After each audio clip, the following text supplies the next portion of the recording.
என் குழந்தையே, பல நாட்களாகவே உன் இல்லத்திற்குள் ஒரு சில பிரச்சனைகள் அதிகமாக இருந்து கொண்டிருக்கிறது. வீட்டில் எல்லோருமே கொஞ்சம் கண்ணீரும் கவலையுமாக இருந்து கொண்டிருக்கிறீர்கள். எதிர்பாராத பல அசம்பாவிதங்களும் இங்கே நடந்தேறிவிட்டது. இப்படி ஒன்று நடக்காமல் இருந்திருக்கலாமே. நமக்குத்தான் இப்படியெல்லாம் நடக்க வேண்டுமா என்று சொல்லி என் குழந்தை அங்கே அழுது புலம்பிக் கொண்டிருக்கின்றாய். சரி, நடந்தது எல்லாம் நடந்து முடிந்து விட்டது. எவ்வளவு விஷயங்கள் இந்த வாழ்க்கையில் நடந்தாலும், எவ்வளவு சோதனைகளை இந்த வாழ்க்கை கொடுத்தாலும், அதிலிருந்து வெளிவருவதற்கான முயற்சிகளைத்தான் நாம் செய்ய வேண்டுமே தவிர ஒருபொழுதும் அந்த பிரச்சனைகளுக்குள்ளேயே சிக்கிவிட நாம் ஒருபோதும் எண்ணக்கூடாது அல்லவா? சரியான இந்த நேரத்தில் உன் அப்பா எனக்கு தெரிந்தது, உன் இல்லத்திற்குள் ஏதோ ஒரு பிரச்சனை இருக்கின்றது. அதை நினைத்து தினமும் வருந்தி கொண்டிருக்கின்ற இவர் கண்ணீர் வடித்து கொண்டிருக்கிறார். அப்படியானால் உன்னுடைய உணர்வுகளுக்கு இவர்களுக்கும் ஏதோ ஒரு பெரிய தொடர்பு இருக்கின்றது. நீ அழுவதை உணர்ந்ததனால்தான் அவர்களும் கண்ணீர் விட்டு செல்கின்றார்கள். இதை நீ மிகவும் முக்கியமாக தெரிந்து கொள்ள வேண்டிய விஷயம் என்று இப்பொழுதாவது உனக்கு புரிந்ததா? அப்பா எதை பற்றி சொல்ல வருகிறார் என்பது உனக்கு இப்பொழுதாவது தெரிகின்றதா? ஏதோ ஒரு முக்கியத்துவம் வாய்ந்த விஷயம். உன்னை பற்றி கவலைப்படுகின்ற ஒருவர் தான் வந்து செல்கின்றார். அது மட்டுமல்ல, உன் இல்லத்தில் ஏகப்பட்ட குழப்பங்கள், குடும்பத்திற்குள் நடக்கின்ற பிரச்சனைகள் அக்கம் பக்கத்தில் உள்ளவர்களுக்கெல்லாம் நன்றாகவே தெரிய வருகின்றது. ஏனென்றால் இங்கு நடக்கின்ற சண்டைகளும் சச்சரவுகளும் கூச்சல்களும் அவ்வளவு அதிகமாக இருக்கின்றது. சுற்றி இருப்பவர்களுக்கெல்லாம் கேட்கும்படியாகத்தான் எல்லாமுமே நடந்து கொண்டிருக்கின்றது. எந்த நேரத்தில் என்ன நடக்கும், எந்த விஷயம் எப்படி மாறும் என்று தெரியாமல் குடும்பமே அலங்கோலப்பட்டு கிடக்கின்றது. இதுவெல்லாம் திடீரென்று நடந்த விஷயங்கள் என்பது தான் ஆச்சரியம். இதற்கு முன்னால் உன் குடும்பத்தில் இப்படியெல்லாம் எதுவும் நடக்கவில்லை. ஒரு அமைதி அங்கே இருந்து கொண்டிருந்தது. எப்பொழுது எல்லோருக்குள்ளும் ஒரு நிதானம் இருந்து கொண்டிருந்தது. எதை செய்தாலும் நன்றாக யோசித்து விட்டு செய்யும் ஒரு பக்குவம் எல்லோருக்குள்ளும் இருந்தது. எல்லோருமே யாரோ ஒருவருடைய கட்டுப்பாட்டிற்குள் இருந்தது போல அந்த குடும்பம் அத்தனை கட்டுக்கோப்பாக இருந்தது. அப்படி இருக்கும் பொழுது இப்பொழுது இத்தனை பிரச்சனைகள், அதற்கெல்லாம் எதிர்மறையான விஷயங்கள் எல்லாம் நடக்கின்றது. அதற்கு என்ன காரணம் என்று யோசித்த பொழுதுதான் இதற்கும் உன் இல்லத்தின் வாசலில் வந்தவருக்கும் அதீத தொடர்பு இருப்ப உன் அப்பாவால் கண்டுபிடிக்க முடிந்தது. என் குழந்தையே, அப்படியானால் அவர்களிடத்தில் நான் பேசிவிட வேண்டும் அல்லவா? அவர்கள் யார், உன்னை எதற்காக பார்த்து அழுகின்றார் என்பதனை தெரிந்து கொள்ள வேண்டும் அல்லவா என்பதற்காகத்தான் அவரிடத்தில் சென்று நான் கேட்ட விஷயங்களை உன்னிடத்தில் பகிர்ந்து கொள்கின்றேன். அவர் என்ன சொன்னார், எதற்காக கண்ணீர் வடித்தார் என்பதனை நான் சொல்கின்றேன். என் குழந்தையே, உன் இல்லத்தின் வாசலுக்கு வந்து சென்றவர் இவர் ஒரு ஆண், அதுவும் ஒரு வயதான நபர். என் குழந்தையே, சமீபத்தில் உன்னை விட்டு பிரிந்த உன் இல்லத்தை விட்டு பிரிந்த உன்னுடைய உயிரான ஒருவரின் ஆத்மாதான் அது. இந்த ஆத்மா உன் இல்லத்தில் நடக்கின்ற கஷ்டங்களை எல்லாம் கண்டு மேலும் மேலும் வேதனைப்பட்டு கொண்டிருக்கிறது. உன்னுடைய குடும்பத்தில் என்ன நடக்கிறது, ஏது நடக்கிறது என்று அவர்கள் அறிய விருப்பப்படுகின்றார்கள்.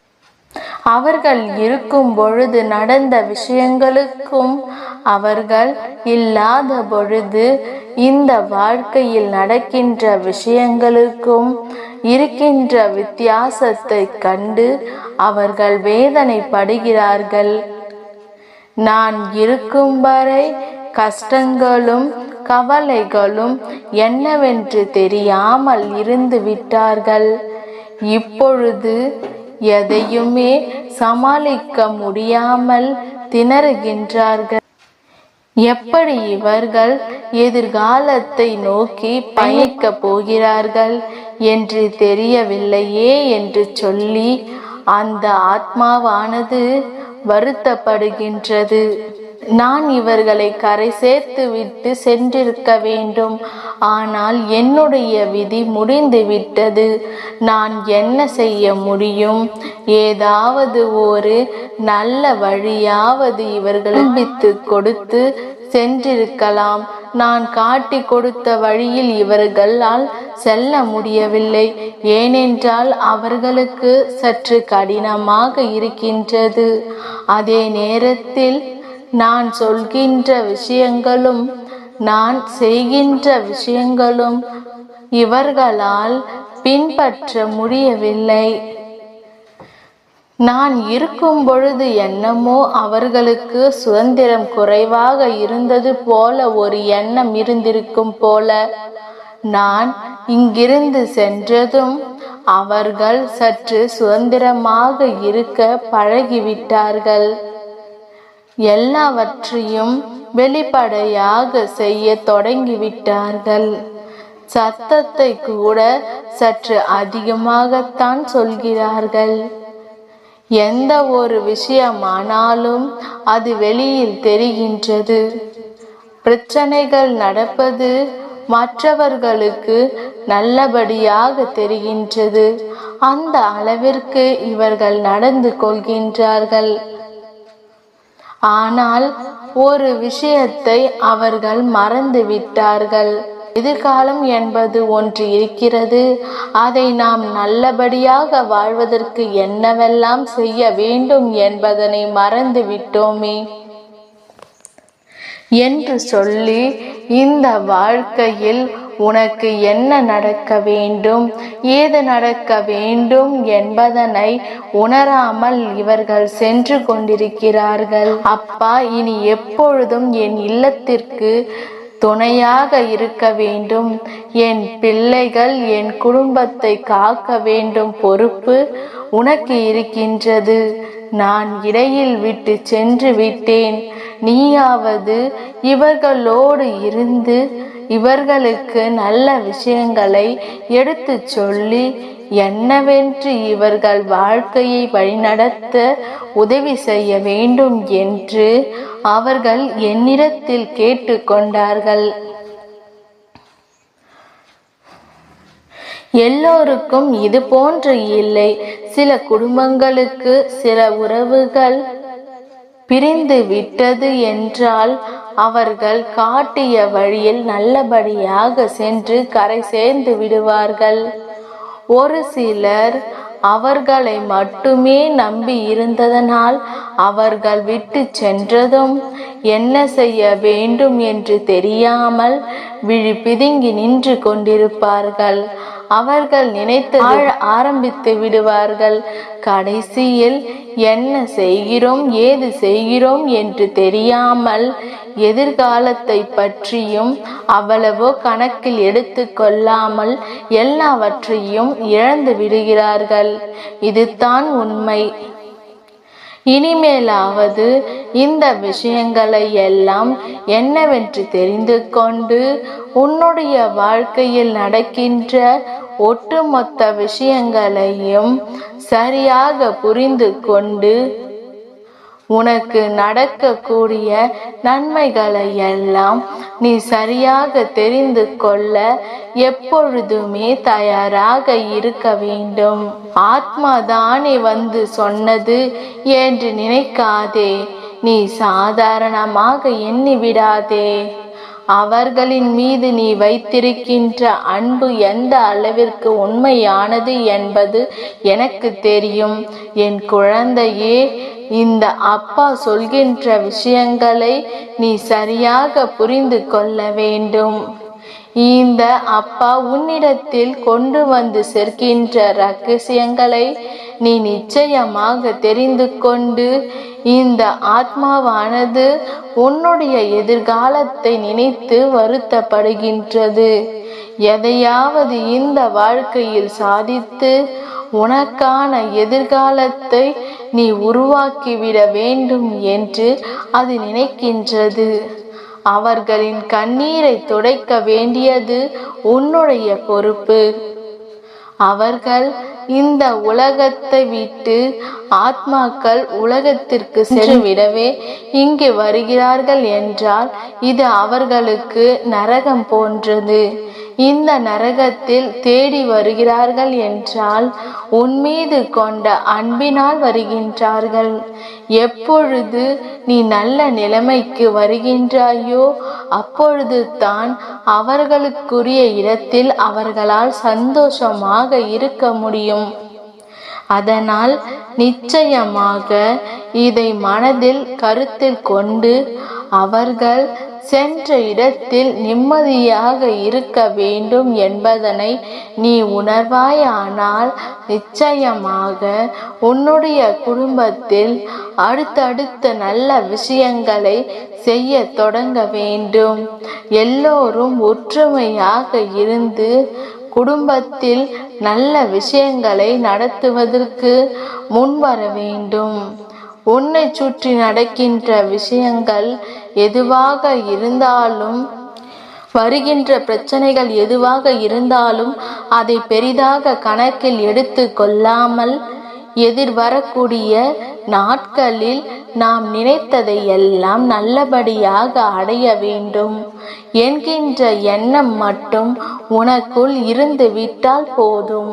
நம்மை சுற்றி இருக்கின்ற நம்முடைய குடும்பம் வாழ வேண்டும். நம்மாலான அத்தனை விஷயங்களையும் செய்து அவர்களை வாழ வைக்க வேண்டும் என்று குடும்பத்தில் ஒருவர் நினைத்து விட்டால் போதும், நல்ல மாற்றங்கள் வந்துவிடும். எந்த ஆத்மாவும் தினமும் வந்து உன்னை பார்த்து அழ வேண்டிய நிலை வராது. ஆனால் உன் அப்பா அவர்களுக்கு ஒரு உத்தரவாதத்தை கொடுத்திருக்கின்றேன். உன் குடும்பத்தை நான் தூக்கி நிறுத்துவேன். இவர்கள் மனநிலையை நல்ல மாற்றங்களை கொண்டு வந்து இவர்களை நல்வழிப்படுத்துவேன் என்று அப்பா சொன்ன வார்த்தைகளை என் பிள்ளை நீ காப்பாற்றுவாயா? ஒருவர் இந்த குடும்பத்தை விட்டு நிரந்தரமாக பிரிந்து விட்டால் எல்லாம் முடிந்து விட்டதாக அர்த்தம் கிடையாது. பிறப்பு என்பது எப்படியோ அதுபோலத்தான் இறப்பும். இரண்டையும் யாராலும் தடுத்து நிறுத்த முடியாது. அதனால் இந்த விஷயம் உன் வாழ்க்கையில் நடந்ததை எண்ணி வருத்தப்படாமல் உன்னை சுற்றி நடக்கின்ற விஷயங்களை எல்லாம் எண்ணி பெரிதாக கவலைப்படாமல் எல்லோருக்கும் யதார்த்தமான ஒன்று பிறப்பும் இறப்பும் நடந்து விட்டதனால் இங்கு எல்லாம் முடிந்து விடவில்லை. மீதம் இருப்பதை வாழ வேண்டும் அல்லவா? அதுவும் நாம் வாழ்ந்து காட்ட வேண்டும் என்ற எண்ணம் உனக்குள் வர வேண்டும். இந்த எண்ணத்தை கண்டு நிச்சயமாக அவர்கள் மனமகிழ்ந்து இங்கிருந்து நிம்மதியாக அவர்களின் ஆத்மாவின் உலகத்திற்கு சென்று வாழ்வார்கள்.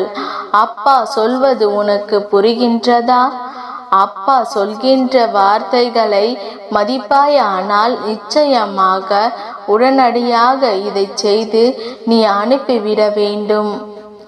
அவர்களின் மனது வேதனைப்படாமல் குடும்பத்தில் இருக்கின்ற அத்தனை பேருடைய நன்மைகளையும் கருத்தில் கொண்டு அவர்கள் விட்டு சென்ற வேலைகளை தொடர்ந்து இந்த வாழ்க்கையை முன்னேற்றி வர வேண்டும்.